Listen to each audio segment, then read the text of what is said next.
Hello everyone, and welcome back to my channel.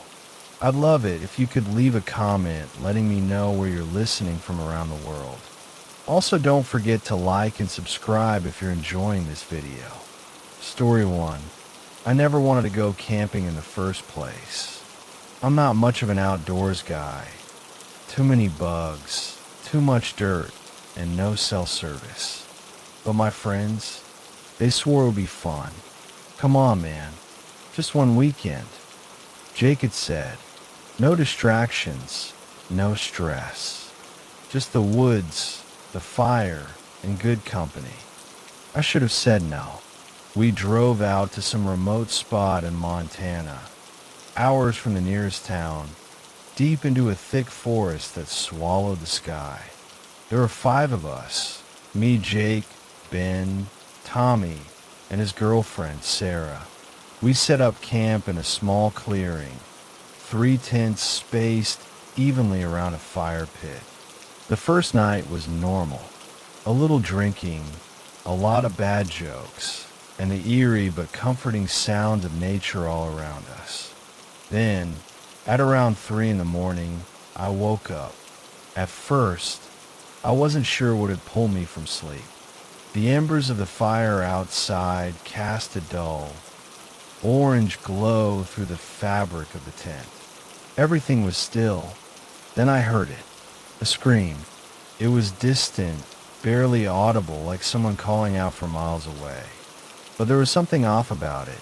Too high-pitched, too sharp. It sounded like a woman, but not quite. My stomach tightened. Probably an animal. A coyote, maybe. That's what I told myself. But when I closed my eyes, trying to drift back to sleep, it came again. This time closer. Help me. 2 words, stretched and broken, like a recording being played underwater. I bolted upright in my sleeping bag. My breath felt too loud in the quiet. Across the tent, Jake stirred. "You hear that?" I whispered. His eyes were half open, groggy. "Yeah, what the hell?" We listened. The forest outside was dead silent. No wind, no crickets, no rustling leaves. Just nothing. That's when we saw it. A tent. It hadn't been there before. I was sure of it. A single, old-looking tent sat about 30 feet away, at the edge of the clearing. The fabric was dull brown, like it had been out there for years, and the entrance was zipped shut. Was that there before? Jake asked. "No way," I muttered. My pulse was hammering now. The scream had come from that direction. I was sure of it. We grabbed our flashlights and stepped out into the cold night air. The fire had completely died out, leaving only smoldering ashes. As we walked closer, I noticed something wrong with the ground. The grass beneath the tent was flattened, but not like someone had pitched it there. It looked like the tent had been dragged to that spot. A sharp, rotten smell hit my nose. Jake hesitated. "Dude, we should just..." But before he could finish, I heard it again. Right behind us. "Help me." The same distorted voice, but this time, it wasn't far away. It was right there, just over my shoulder. I spun around so fast I nearly dropped my flashlight. My beam cut through the trees, searching, scanning. Nothing. No woman. No movement. I turned back to the tent, my skin crawling. Jake, against my better judgment, reached out and grabbed the zipper. I wanted to stop him. I should have, but I didn't. He yanked it down. The flap fell open. Inside was nothing. No sleeping bag. No backpack. No gear. Just an empty, dirty tent. The smell of rot was stronger now. Almost unbearable. The fabric on the back wall was slashed, long, jagged cuts like claw marks. Then, before I could process it, the scream came from inside the tent. loud, ear-piercing, like something was inside with us. Jake and I ran. We tore through the clearing, back to our own tent, slamming the zipper shut behind us like it would actually protect us. My heart was a drum in my chest. We didn't sleep. We just sat there, listening, waiting. The scream never came again. When the sun finally rose, we hesitantly unzipped the tent and stepped outside. Morning light filtered through the trees, and the cold night seemed like a bad dream. Except for one thing. The strange tent, it was gone. Not collapsed. Not moved. Gone. No footprints. No sign it had ever been there. The grass where it stood was now upright, like it had never been pressed down at all. Jake, I didn't say a word. We just started packing. By the time the others woke up, we had the car loaded. "You guys okay?" Ben asked, rubbing his eyes. "We're leaving," Jake said, his voice flat. Now, no one argued. I still don't know what we saw or what we heard. But sometimes, late at night, when I'm half asleep, I swear I can still hear it. That scream, and worse. Sometimes, I hear a zipper slowly coming undone. Story 2. I should start by saying I don't scare easily. I've spent more nights alone in the woods than I can count. I know the sounds of the wild, the rhythm of the forest, the way the trees breathe when the wind moves through them. But that night, deep in the Washington backwoods, something was watching me, and it wasn't an animal. I had driven nearly 5 hours to get to this place, a remote patch of forest miles away from the nearest town. The land was thick with pines, the air cool with the scent of damp earth. I set up camp near an abandoned fire lookout tower, a relic from a time when people actually patrolled these woods. Now, it was just an empty, rotting structure. I planned to explore the next day, but as I would soon learn, I wouldn't be staying that long. The first day went by fine. I hiked, cooked a meal over the fire, and sat back, enjoying the silence that only the deep woods can offer. But as night fell, the feelings set in, that creeping sensation that something was off. It started small, a shift in the wind, a quiet too deep. The way the firelight didn't seem to reach as far as it should have. Then I saw it, at the edge of the trees, maybe 20 feet away. Something pale stood out against the dark bark. I squinted, thinking it was a trick of the firelight. But no, it was a hand, just a single, outstretched hand, peeking from behind a tree. Not moving, not waving, just there. My throat tightened. My first instinct was to call out, but something in me resisted. A deep, primal part of my brain whispered, "Don't." I grabbed my flashlight and pointed it toward the hand. In that instant, it was gone. Just gone. No crunch of leaves. No snap of twigs.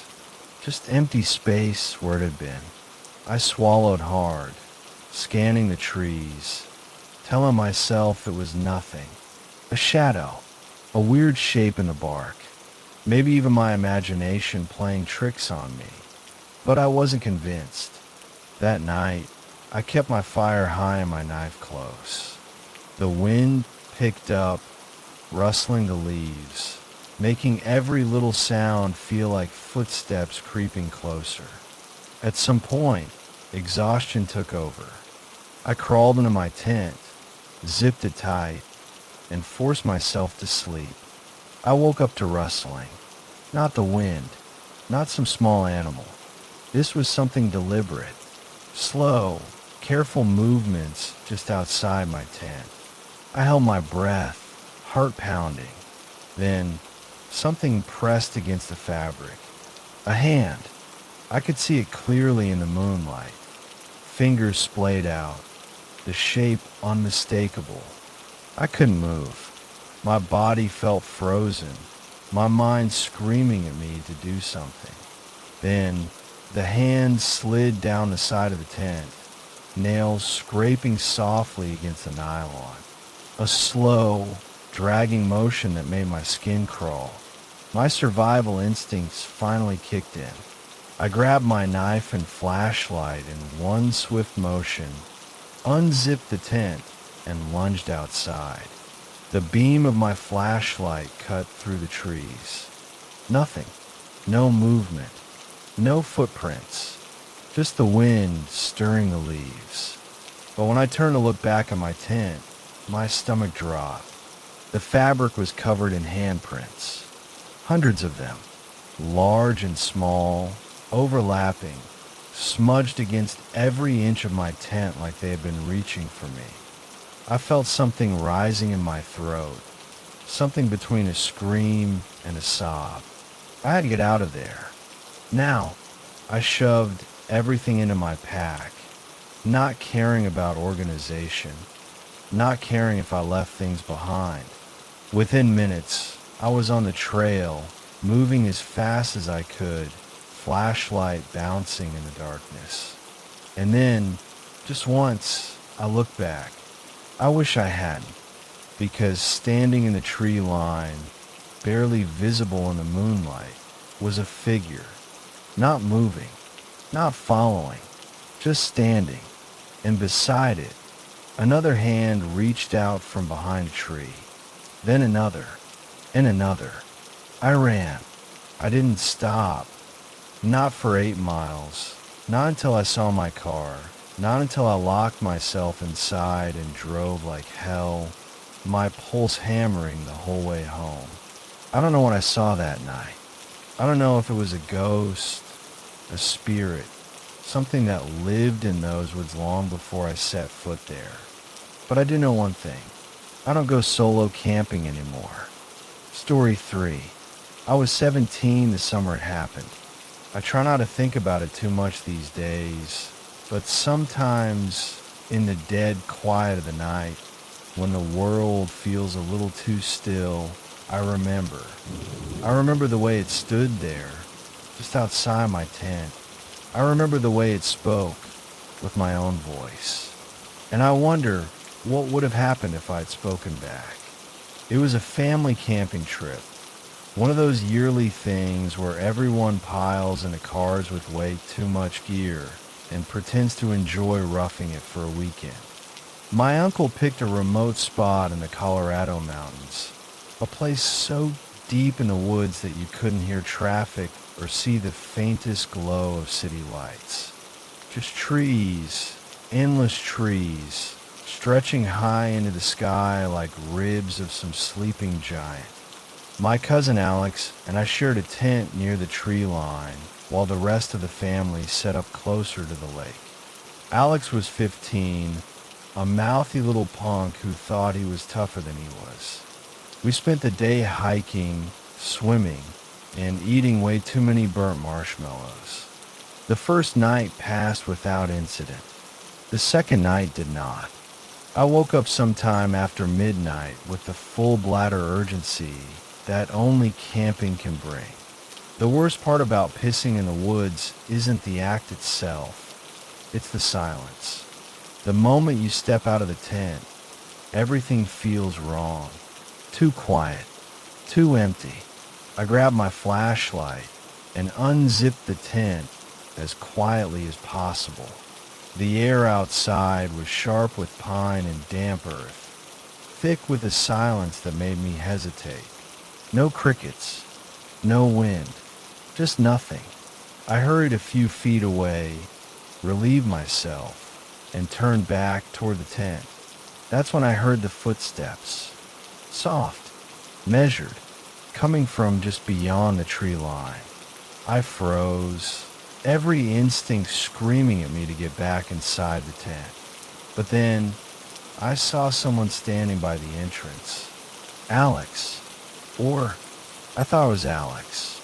He was facing me, but his body was wrong. His arms hung stiffly at his sides. fingers curled just a little too tight. His head was tilted at an odd angle, like a marionette with its strings tangled. He didn't move. "Alex," I called softly.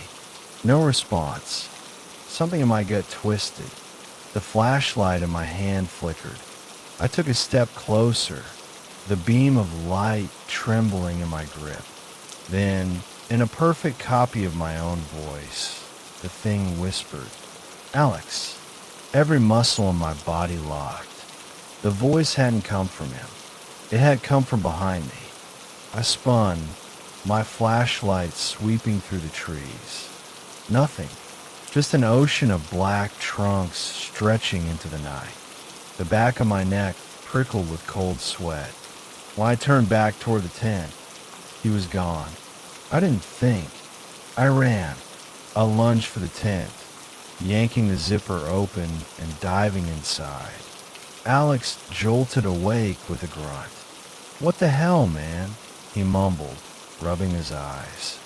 I turned back toward the entrance, half expecting to see it standing there, peering in. But there was nothing, just the sound of my own ragged breathing. I didn't sleep the rest of the night. Every rustle of leaves, every creak of branches sent my pulse into overdrive.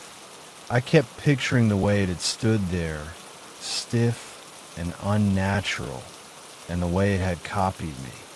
When dawn finally came, I stepped outside, expecting to see footprints, some sign that I hadn't imagined it. There were none. The dirt outside the tent was undisturbed. No marks, no tracks, no proof that anything had been there at all. I never told my family. We packed up that afternoon, and I pretended everything was fine. But something changed in me after that night. I stopped camping, stopped going into the woods alone, because sometimes in the dead quiet of the night, I still hear it. That voice, my voice, calling out from the dark. And I know, deep in my bones, that if I ever answer back, it'll find me again,